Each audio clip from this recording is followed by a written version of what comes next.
Yeah? I don't know, but I will use it. So let me preface this by saying that there will be nothing groundbreaking on this presentation because it's obviously not the first time, I guess, that you hear about IPFS, and it's the first step in creating the architecture that will be used by Gaia-X to share and distribute the registry artifacts. So it's more about why are we doing this and how we will do this, but nothing groundbreaking here. So what is IPFS? I guess most of you know already, if not all of you. But IPFS is a distributed file storage system. It's based on Kademlia, sorry. So this is something that powered, you might know, Emule and stuff like this. So that's the same peer-to-peer architecture underneath.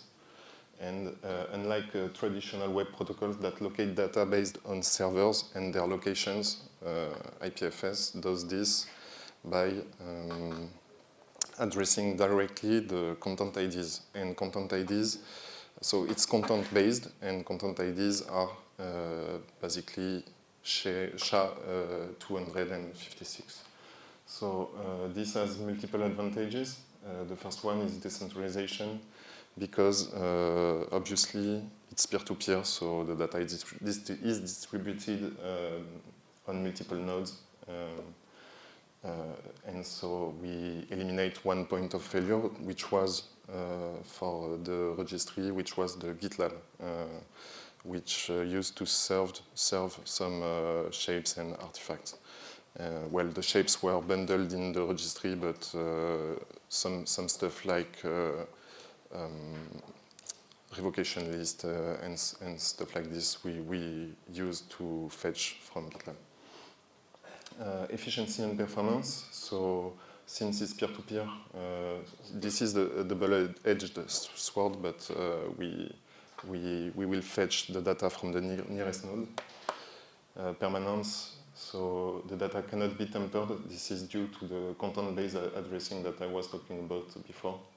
So since the SHA-256 obviously is the hash of the file, we know that when we address some file and retrieve it, that's the correct one. Interoperability, instead of relying, for example, on centralized APIs like Amazon S3 or stuff like this, we use a protocol that is open. And cost reduction, this is also a double-edged sword because it can go both ways, but I guess in most of the case, this should cost less than hosting centralized some files, but maybe not in our case.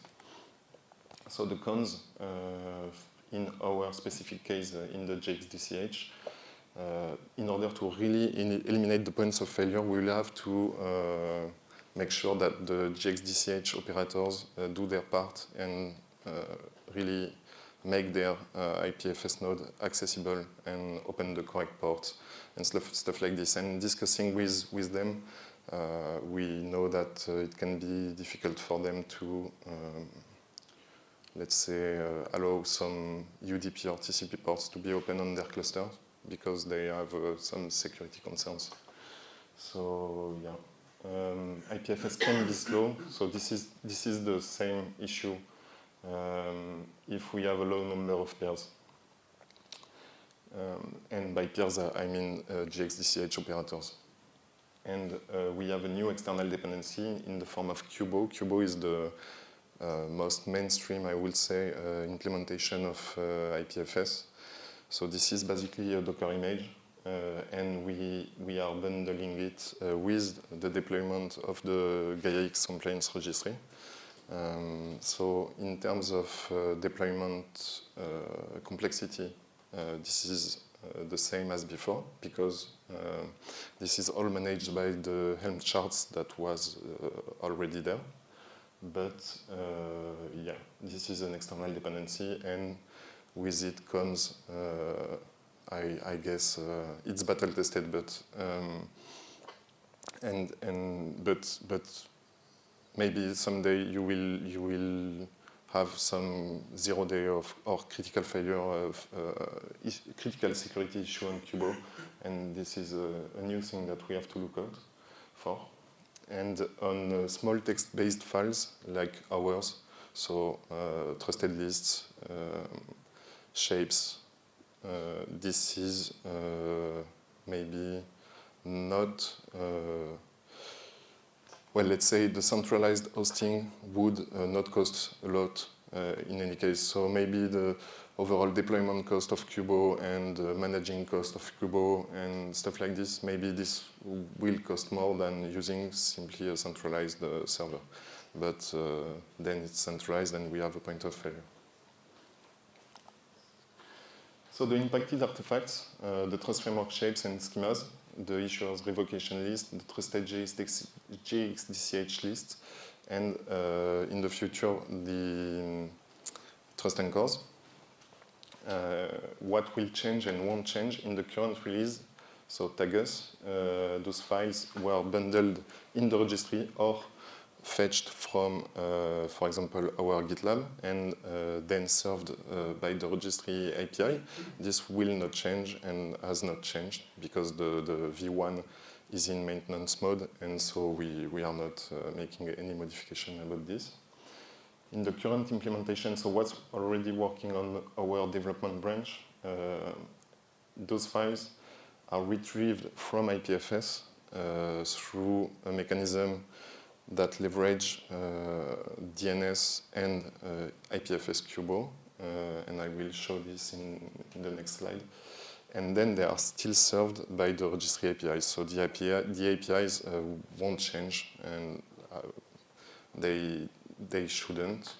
But if someone, which is not the case right now, but if someone ever wants to make another implementation of the compliance engine and is on registry, then he can do whatever and just fetch the content on IPFS and serve it to the other services of his compliance engine in any way he wants.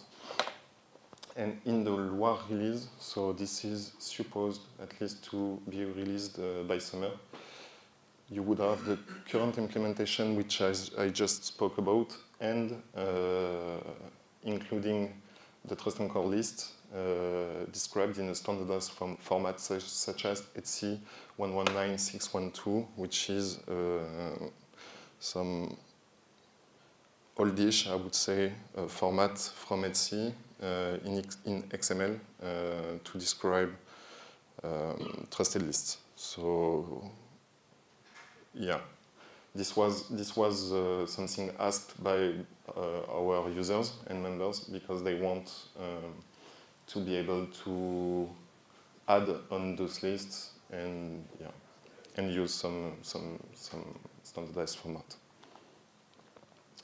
We have a new Gaia-X IPFS service, which is only deployed by us at the moment, at least, and which is used in this infrastructure.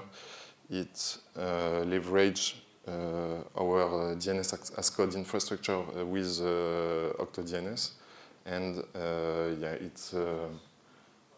it will it's not needed for the GXDCH operators because we are the only one that updates the trust framework, and by we I mean the association, at the moment at least. And in the future, I guess we could imagine that the trust framework shapes or revocation lists or trust anchors are updated in a consensus governance, decentralized governance way, but then we will not need this service at all. So let's say one day we use some DAO-like voting system to update those artifacts, then we will need a new, I don't know, smart contract that will update the pointer DNS to the IPFS files, and we will not need this service. So this service is only there right now to be hosted by the association and to make this work for Loire. Yeah, when I say DNS as code, so I will show this in detail in the next slide, but the way this all works is we have some domain with txt fields that points to the root folder of our IPFS artifacts. And so the content ID of this folder is advertised by our DNS to the registry instances that then fetch those artifacts through IPFS. So yeah, on the left here, you have the pinning service, which is the one I just talked about. It when it starts, and really what I mean by start is when we update, let's say, the trust framework, because we need to make a modification in the shape, then our CI will deploy the pinning service, which will first check the txt field on the DNS. The txt field contains the root CID of the already stored compliance artifacts. It will compute the CID of the, let's say, trust framework that it has on the new deployment. It will check if those match. If those does not match, it will update the DNS record with the new content ID. So, and then it will seed the new artifact on the IPFS network. So, whenever we make any update, this should be done and is already done automatically, and the gxdch.eu DNS will advertise the new artifacts. Then the registries that are hosted by the gxdch, they, through a cron job, regularly queries the txt field. They dig the DNS record and they check that their artifacts match the content ID. So this is content addressed. So this is the tamper-proof part that was spoken about. But yeah, they check that the trust framework and compliance artifacts are the same than those that are advertised on the DNS. And if they aren't, then they will fetch the new content ID and the whole trust framework artifacts. And this should be pain-proof for the gxdch operators, because they will just host the registry service, which will do this automatically. The pinning service is on our side. And yeah, this leverage both DNS, which is not decentralized, but at least a distributed architecture, and IPFS. So looking forward, this is not yet at least decentralized, it's distributed. We are leveraging technologies that are distributed like DNS and decentralized like IPFS, but we are still the only one that update those artifacts, and we do this in a permission fashion. So basically what that means is we have the access rights set on the repository of the pinning service. We are the one that commit and push on main on this service. The CI that we control is deploying the pinning service, which then update the DNS. So all this part is still very permission. And the only way that so this is okay at the moment because the association is the only one that updates those artifacts, but in the future maybe we will want to look into how we can further improve on the decentralization part of this. IPFS as a protocol does not incentivize sharing by non-involved parties. So IPFS is not like, let's say, a blockchain that incentivizes node operators through tokens and stuff like this. There is no financial incentive to participate in the network. So we will rely on the goodwill of GXDCH operators to deploy the service correctly, because they can deploy the service, let's say, in an easier way, where the registry only is able to fetch the artifacts on IPFS but does not seed. And this is okay. We will allow operators to do this, but it would be nicer if they open the ports and participate in the network, so that we can scale in a linear fashion. So the most operators we have, the most nodes seeding we have, and the more nodes seeding we have, and then this all works. To be honest, it will work in any case because we will seed, and this is not like we are seeding files that are gigabits of size, but still. Other part of our infrastructure are still fully centralized, notably the credential event service. So this is a service that was in the past Kafka, but now is simply some database. This is fully centralized, and this is storing all verifiable credentials and presentation, so that the catalogs, for example, can access them. This is not impacted by IPFS. IPFS, to be honest, would be too slow for this use case, because the catalogs, if in the future we have thousands of verifiable credentials and the catalogs needs to filter through them and show them in a responsive fashion, we will need something better. We are looking into ways to improve this. Solutions to the issues above, so for the permissioned way of updating our artifacts, we will be looking into DAOs, governance, and voting mechanisms.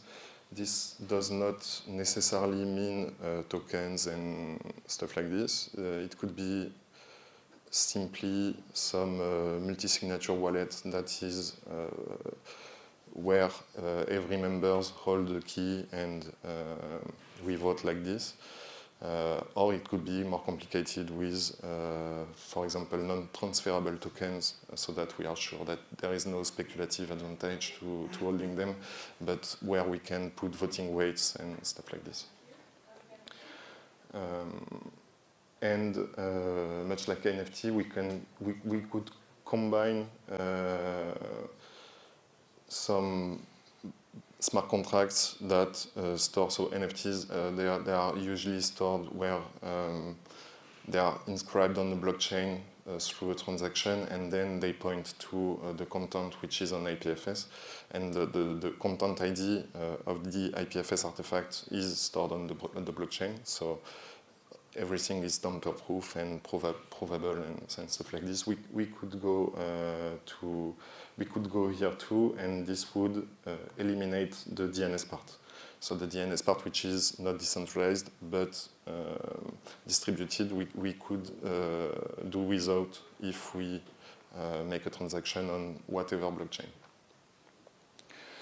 And and we want you to give feedback and concerns if there are. Actually, we already speak about this a few weeks ago, I guess 2 weeks ago, in the Tech Deep Dive meeting, and people were concerned that this would impact the current version. It does not. So, and people were concerned about what if someone finds 0 day in Kubo and then uses my node to share some illegal stuff like this. This is a what if, but yeah, it can happen, and we need to be on the lookout for security issues and stuff like this. But I would still add that IPFS is not new. IPFS and Kubo have been there for a long time now, multiple years, and I think if you break SHA-256 or Kubo, you might have some better ways to make money than sharing illegal stuff through the registry service, but yeah. And that's it for me, yeah. We have 5 minutes if you have some questions. I guess you utilize Ethereum probably because you mentioned layer 2, and there will be an upgrade tomorrow. Won't that cut the cost dramatically for you? And what are other costs for hosting a node? Because you said it's too... So, yeah, it doesn't use Ethereum. When I mentioned in the last slide layer 2, it was about in the future solving so at the moment it doesn't use any blockchain, it only uses IPFS, and in the future if we use a blockchain, it could be, yes, Ethereum, for example, because it's the largest one, I guess, that uses smart contracts, but it could be a layer 2 of Ethereum, it could be an application-specific chain, and when we discussed this, I guess the main concern wasn't transaction fees, because we for example, the simplest way would be we say that the association takes care of all the transaction fees for the members, and they never have to do anything with the blockchain. This is one possibility, or we could use an application-specific chain that is very cheap, where we lose a bit of security, but still we gain a lot in transaction costs. So we could do something like this. And the main concern is people don't want to use speculative assets. So if let's say the application-specific chain is using some virtual euro that is sanctioned by the ECB or things like this, people are okay with this. If they have to buy Ether, they are not okay. And what are other costs of hosting nodes? You said it's quite costly.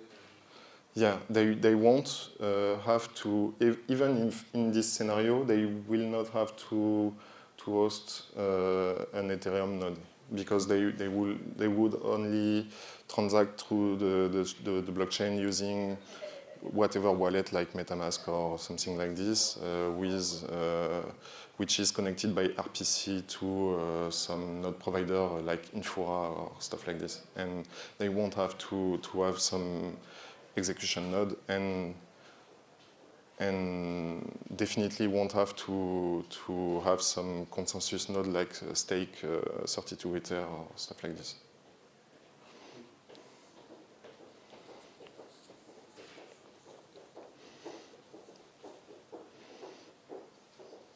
Any other question?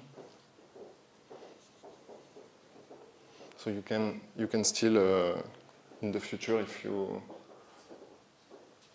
if all this is terribly wrong and you can't say it now, but you want to send me an email, you can, and you can also ping me on Slack and the rest of the team, and wherever, or open an issue on our GitLab, it's open. And thank you a lot.